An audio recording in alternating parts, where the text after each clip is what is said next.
The end of summer is finally here. I spent some days looking ahead.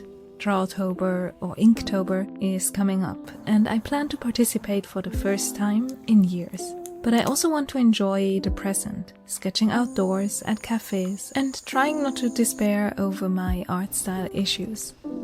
I hope you enjoy this cozy art vlog full of sketching, art hauls, and gouache paintings.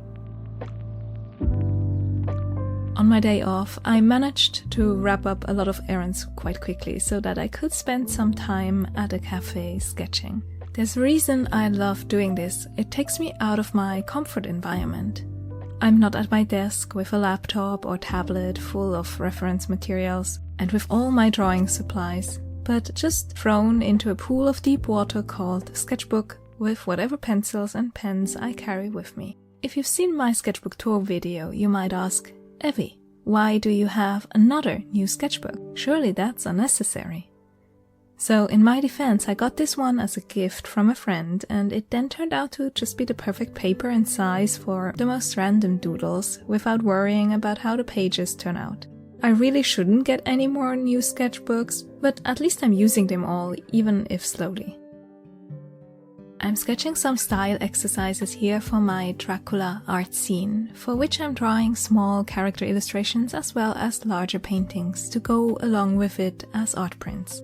For some of the more humorous, cute scenes, I'm still unsure how to translate my digital drawings that I've created so far into something more colorful.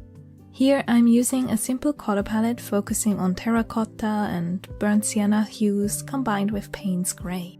I want to print the final collection of sketches and illustrations, and since the scene will be in color anyway, I want to use colored pencils so that the lines aren't just black, even if it's a subtle difference, like the Payne's gray here. I drew manga when I was younger, and that still comes through whenever I go for a simpler, cuter look, so I'm just going with the flow here to see if I find something I like and that fits the Dracula theme. Inktober, or rather for me, Drawtober, is coming up, and my personal goal for that is to finish this little art scene or this little series. Let me know if you're planning to follow any of the many art challenges to accompany us during autumn. I'll be filming my own Drawtober journey and hope we can all enjoy some daily or weekly drawing time. I've got a lot of sketches and ideas, and both digital drawings and small thumbnail doodles that I want to turn into little vignette illustrations, together with quotes from the book. The actual drawings will be larger than my sketches here. Sketching at this small size can be actually really difficult. Even if I just make a mistake of drawing a pupil 0.5 millimeter too large, it completely throws off the proportions and expression.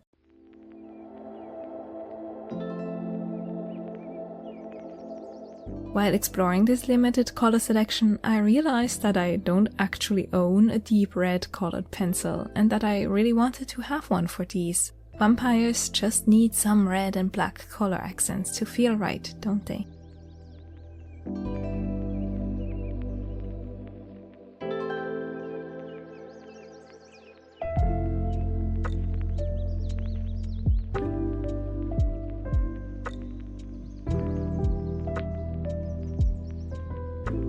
At the art store, I grabbed these two. A Prismacolor in Rouge Bavou, which has a warm, nearly orange tone, and then a Chromaflow pencil in Scarlet for a pure red. I only have a couple of the Chromaflow colored pencils, but I quite like how soft and subtle they are. Then I nearly got pulled in by all the traditional Korean painting supplies around me. Pigments, traditional paints, and paper. I've been itching to try all of these. I do actually have this inkstone at home that I used years ago for, you guessed it, Inktober.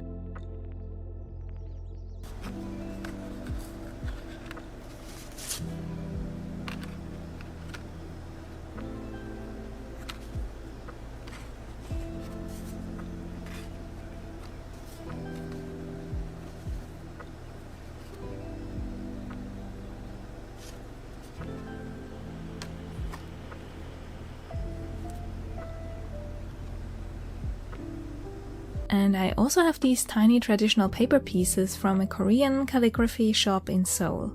So you can imagine that I was quite torn about what to do with this October art challenge thing. There's Inktober right there, and I have an inkstone, after all. But also I don't want to spread myself too thin and get distracted by another art supply, and would much rather just focus on what is best for the illustrations that I have in mind. So the other day at that cafe, I was sketching these little character doodles, kind of desperately trying to find a simplified portrait style to draw my Dracula sketches. I started my Dracula drawings with digital media, and while I love how the individual ideas turned out, I'd actually much rather redo them traditionally. I feel like my art style is just not distinct enough, and what better place to really hone in on that than a 30-day art challenge, 31-day art challenge. I might actually switch to these towards the end of the month, because if I want to bring something for Halloween, I sure can't wait until the last day of October to do that, right? So I might use like the first 2 or 3 weeks of Inktober to draw my Dracula illustrations. I don't actually need that many because I do have a couple already finished. One thing to keep in mind with these month-long art challenges, you can burn out on them, and to avoid that, I plan to switch it up towards the end, when my energy is probably on the verge of running out anyway. So the first 2 to 3 weeks will be all about the vampire character illustrations, and then I'll just relax with some movie scene studies.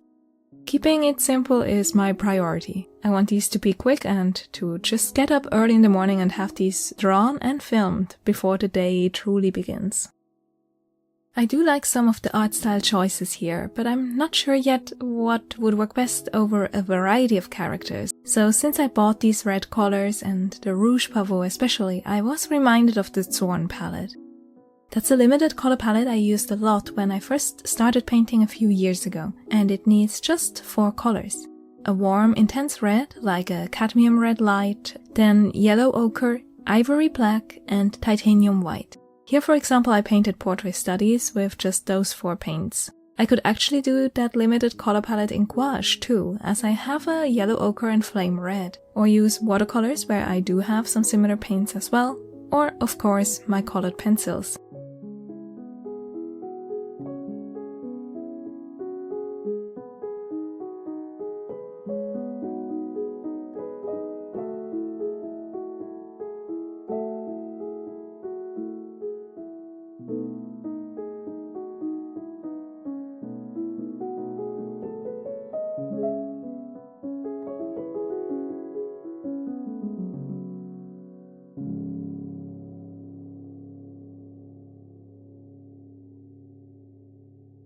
There's a forest close by, and while it's still unnaturally hot for this time of the year here in South Korea, the shade of the trees made it bearable to sit there and sketch for a moment.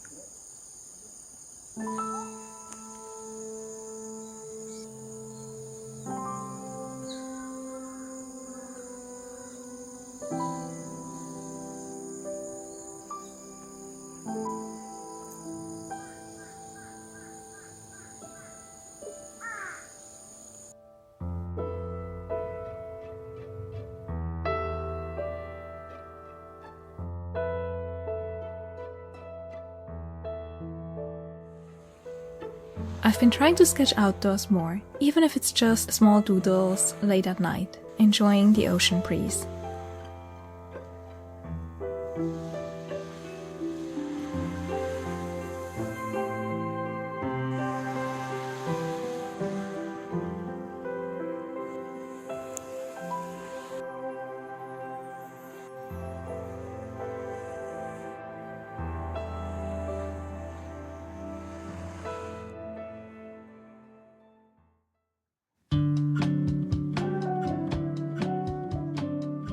One morning I met up with a friend to leave our side of the island and head to the Jeju Art Festa, meeting with some other artist friends.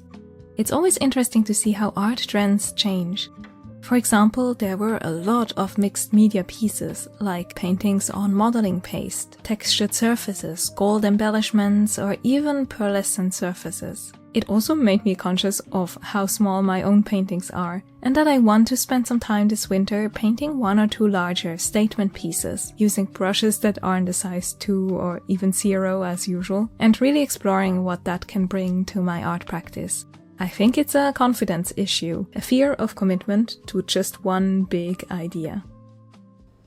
While I'd been to the local chaotic art shop earlier for those 2 colored pencils and some packaging supplies, my truly anticipated art haul was this one. I'd ordered some soft pastels and acrylic mediums, as well as cheap brushes, and they finally reached me. I can't seem to film anything lately without our cat deciding he needs this table instead, so I hope you enjoy my setup here.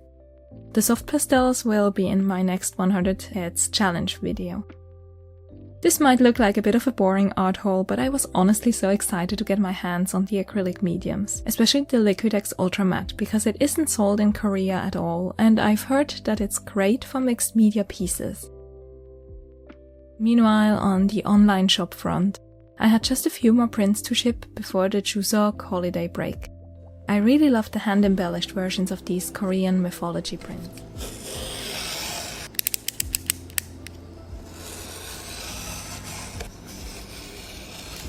I'll have to order some new prints and reprint older sticker sheets and postcards after Chuseok for a shop update and to bring with me for the last 2 months of art markets and events here.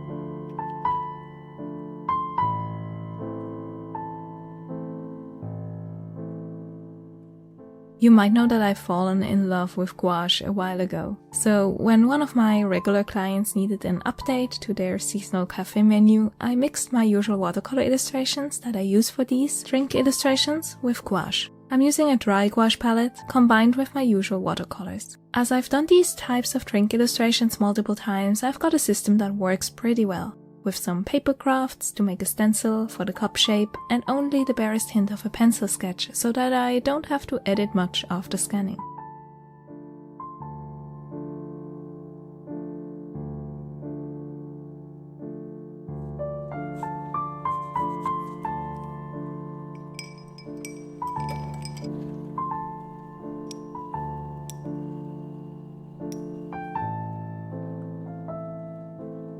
The brushes I ended up using were my Escoda Prado in size 8 for most of the watercolor layer, an Escoda Ultimo in size 10 for wet-on-wet applications, and an Escoda Ultimo in size 2 for details, in both watercolors and gouache. A lot of my watercolor brushes actually work pretty well with gouache as well.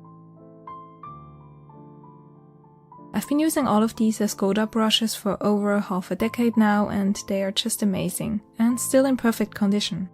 It also helps to be familiar with a brush to really know how the paint and water will feel with it, so I don't really change up my watercolor brushes at all. For some of the heavier gouache layers, I used the Da Vinci Fit Synthetic, which I fell in love with over the summer while painting gouache travel sketches. I started with watercolors, picking the primary color for each drink. It's all some variation of coffee, chai, or pumpkin spice, so I have to be strict with myself when it comes to mixing shades of brown, to make sure they all look different.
Having them all next to each other helps with evaluating colors, even for a simple project like this.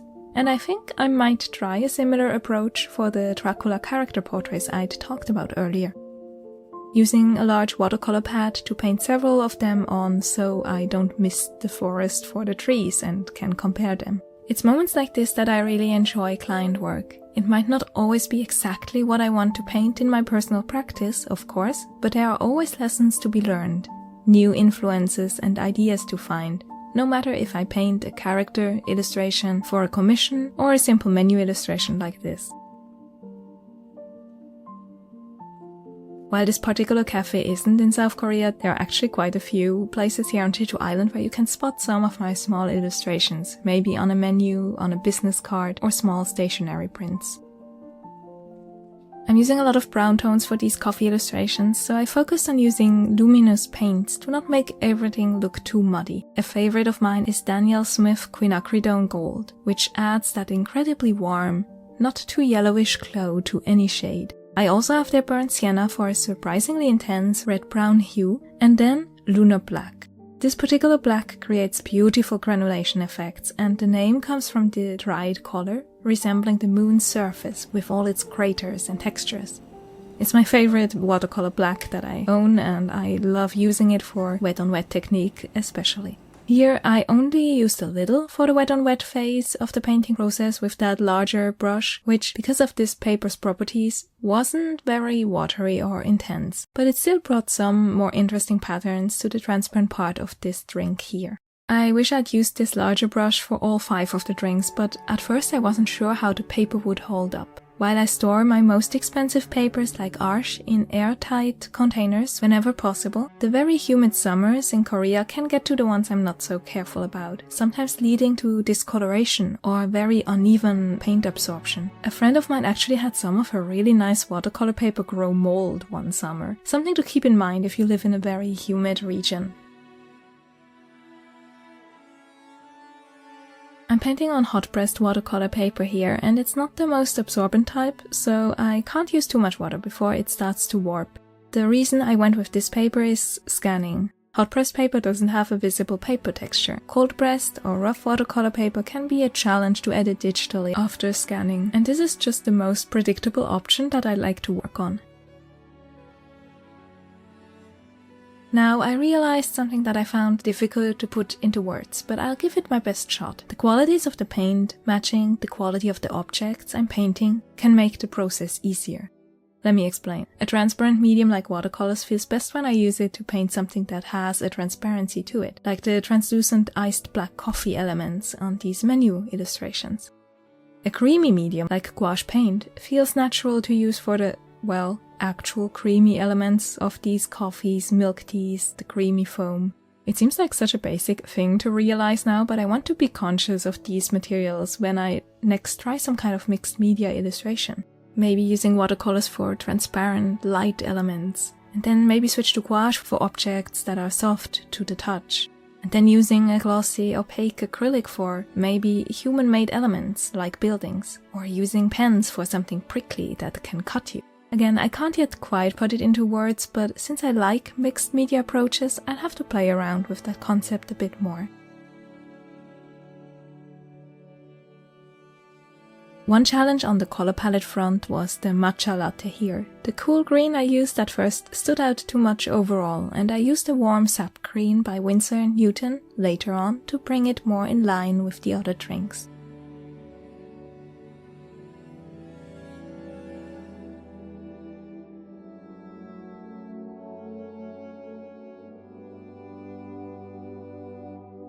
Usually watercolors are all about negative space, leaving some of that white of the paper to shine through untouched until the end. But for these, since I need a clear separation of painting and background later when they are scanned, I used gouache white mixed with hints of yellow ochre, burnt sienna and Hansa yellow to paint the now not quite white areas. That makes the digital edits so much easier, and also this is when I really fell in love with using creamy paints to paint creamy substances, giving these lattes a softer look. The overall color palette is of course determined by the drink choices themselves, But I also went with overall more muted colors compared to when I did their spring or summer menus, which featured very bright, oversaturated ones.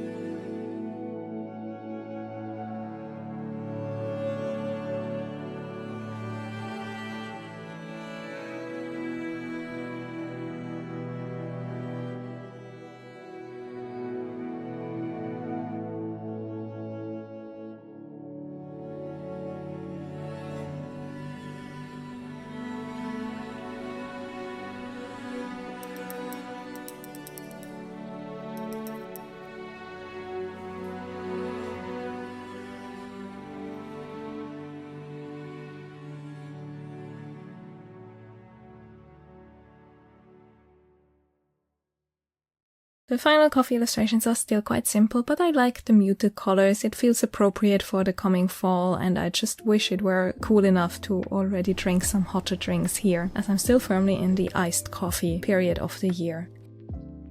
I hope you enjoyed this art vlog with me slowly ramping up to Drawtober.